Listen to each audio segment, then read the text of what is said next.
Raimundo nasceu na cidade de Portel, na região da Catalunha, Espanha, no ano 1200. Sua família era nobre, mas não possuía grande fortuna. O nascimento de Raimundo aconteceu de maneira trágica e dolorosa.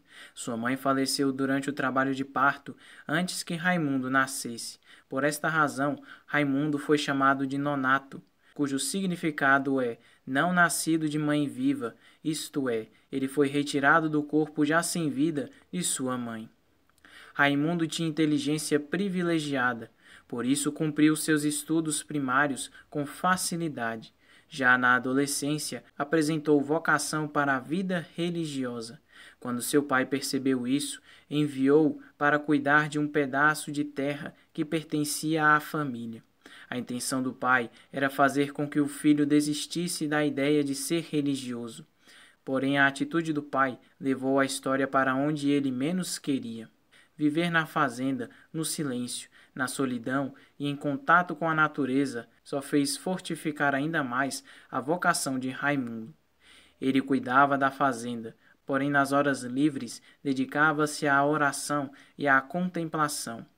Nisso, clareou-se em seu coração o chamado para dedicar-se totalmente à Ordem de Nossa Senhora das Mercês. Esta ordem tinha sido fundada pelo futuro santo chamado Pedro Nolasco.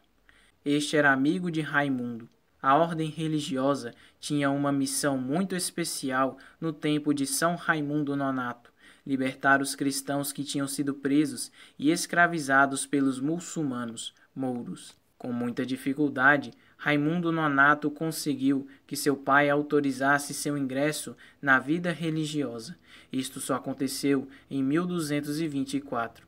Neste ano, ele ingressou na Ordem de Nossa Senhora das Mercês e recebeu o hábito religioso do fundador e futuro santo Pedro Nolasco. Algum tempo depois, veio sua ordenação sacerdotal. Então, sua vocação missionária desabrochou e ele se dedicou a ela com todas as suas forças. Por causa disso, ele foi enviado numa missão às terras da Argélia, extremo norte da África. Lá, ele conseguiu a façanha de libertar 150 cristãos que tinham sido feitos escravos dos muçulmanos. E ele não só os libertou, como conseguiu que eles fossem devolvidos às suas famílias. Com o objetivo de libertar outros tantos cristãos da escravidão, o padre Raimundo Nonato se ofereceu para ficar como refém entre os muçulmanos. Passou mais de ano preso sofrendo humilhações e torturas. Mesmo assim, continuou firme no seu trabalho missionário, levando a consolação do Evangelho e o conforto aos cristãos presos que vacilavam na fé e estavam perto de renunciar ao Senhor Jesus. Por causa disso, muitos cristãos permaneceram firmes e até mesmo muçulmanos se converteram ao cristianismo, percebendo a força do testemunho de São Raimundo Nonato e dos cristãos que ele conseguia atingir. Por causa disso, porém, as autoridades muçulmanas mandaram que a boca de São Raimundo Nonato fosse perfurada e fechada com cadeados, a fim de que ele não falasse mais de Jesus Cristo. Porém, nem isso deu certo, porque mesmo no silêncio, o testemunho de fé, de confiança, de oração e de paz no sofrimento converteram a outros tantos.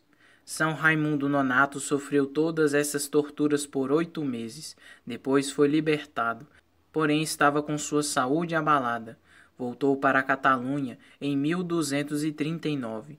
Por causa de sua fama de santidade e dos feitos realizados entre os muçulmanos, o Papa Gregório IX nomeou o cardeal e o chamou para que se tornasse seu conselheiro em Roma. São Raimundo Nonato tentou se preparar e recuperar sua saúde com o intuito de mudar-se para Roma e servir ao Papa. No ano seguinte, ele partiu de viagem, porém não conseguiu terminá-la por causa da saúde fragilizada. Estando perto de Barcelona, numa cidade chamada Cardona, São Raimundo Nonato começou a sofrer uma febre muito forte e veio a falecer. Era o dia 31 de agosto de 1240. Ele tinha então somente 40 anos de idade. São Raimundo Nonato foi velado e sepultado em Cardona. Seu túmulo foi transformado num lugar de peregrinação para os cristãos de toda a região, que reconheciam nele a santidade, a coragem e o amor cristão. No local onde ficava seu túmulo foi construída uma igreja que guarda seus restos mortais até hoje. O culto a São Raimundo Nonato espalhou-se pela Espanha inteira e pela Europa. Em 1681 ele foi canonizado. Por causa da extrema dificuldade vivida em seu nascimento, São Raimundo Nonato passou a ser venerado pelos fiéis como padroeiro dos nascidos, isto é, dos bebês que estão para nascer, das gestantes na hora do parto, das parteiras e dos obstetras. São Raimundo Nonato, rogai por nós.